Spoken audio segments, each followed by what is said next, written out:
Hey y'all, Susan Wright, Rick Perry supporter. I wanted to talk about some of what's been going on in the last week. There's stories that have been released saying that Rick Perry's over, he's done, he's run out of money, he's stopped paying staffers. Oh my goodness, it's the worst thing ever. All right, I want to talk about that, what I know about that, and just some things I want to put out there. Um, First of all, in '79, Ronald Reagan's campaign went bust. What happened there? Um, Senator John McCain's campaign had to pare down their operation because they had pretty much run out of money. What happened there? He got the nomination, right? In 2012, Rick Santorum's campaign pretty much went bust, but he still went on to win Iowa. Now, he didn't get the nomination, but still, you can be successful after you've run out of money. Uh, these things happen. It's a long haul kind of thing happens, but a lack of money, these sort of things aren't always as bad as they seem. It makes things uncomfortable, makes things tight, but these things can be worked with. Um, I come across a verse, Psalm 5:12. It says that is the Lord who shields the righteous man with favor. We know that Governor Perry, he's not talking a lot about it this time out, but we know that he is a man filled with faith. He is a child of God. He is a righteous man by the definition of what makes you righteous. The blood of Jesus makes you righteous. He's a righteous man. So we're believing in that verse for Governor Perry, Psalm 5:12. It is the Lord who will shield him with favor. Now, that being said, to the side, I'll say this. Governor Perry is not leaving the race. First of all, he's got one of the most cash heavy super PACs out there. Plenty of funds, at least enough to take care of a good ground game. Secondly, when the news broke that his campaign was going under, he wasn't paying staffers, there was a money flush that come through. They had one of their biggest days for online donations since the beginning of the campaign. People heard it and they said, no, this can't be. So they flushed them with cash. The few staffers who did leave were replaced with people stepping up, numbers of people stepping up and saying, I want to help, willing to do it without pay. And that brings me to my next point, the difference between external motivators and internal motivators. Okay, external motivators like money and material goods, those things will keep you working as long as it takes to get paid. And once you've done enough to get paid, that's it. That's pretty much the box that your external motivation lies in. What do I have to do to get paid? Okay, you're not asking to do any more. You're not going to do any extra.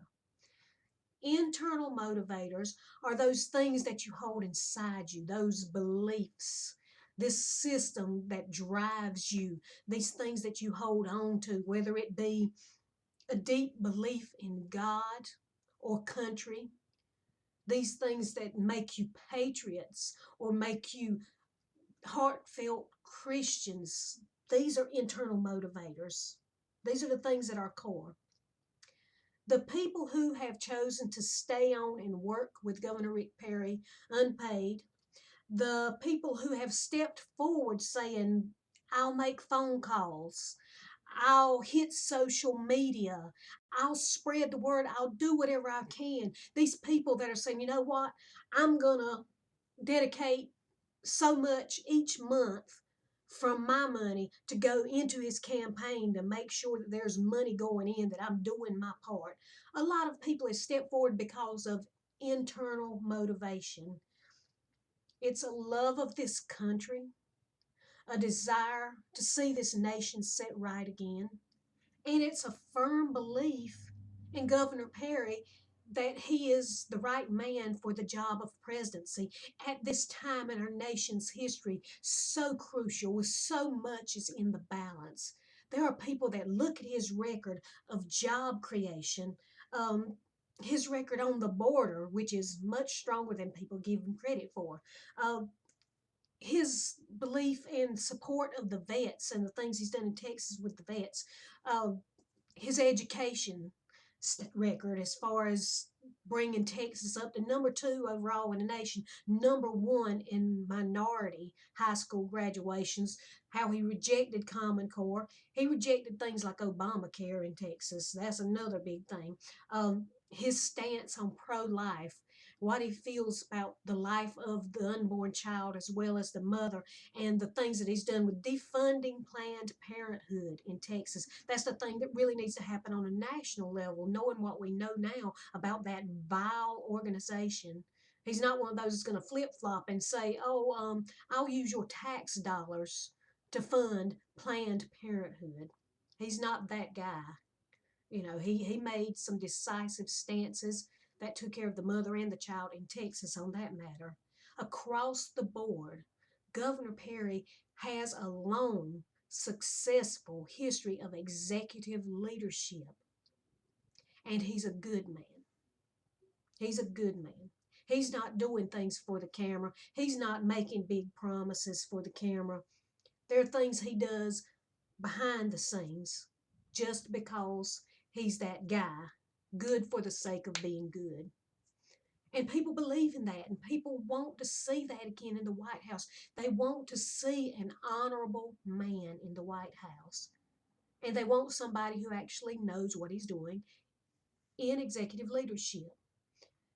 Governor Perry, for 14 years, presided over the 12th largest economy in the world. He's basically ran a small nation.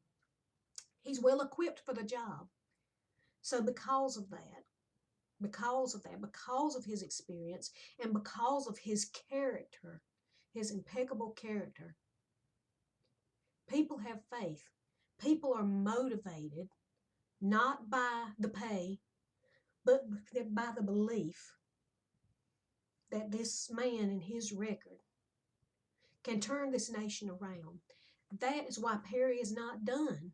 Don't count him out. I know you need money. I know you need money to do anything in this world.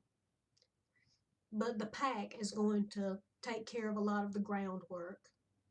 And other donations are coming in. And in time, he's going to catch traction.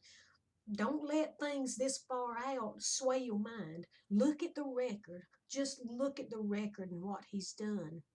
And you'll see that not only is he going to be here for the long run, he deserves to be here for the long run. He deserves a closer look. He deserves your serious consideration. If you have that loved nation, the way those of us who are working, doing whatever we can, whether it's making phone calls, social media, making videos like this, he deserves that look. And he'll be there. And many of us believe he will be there straight to the White House in 2016. And we will all be better off for it. So don't count him out. He's not out, folks. He's in it to win it. Have a great day. Vote Rick Perry.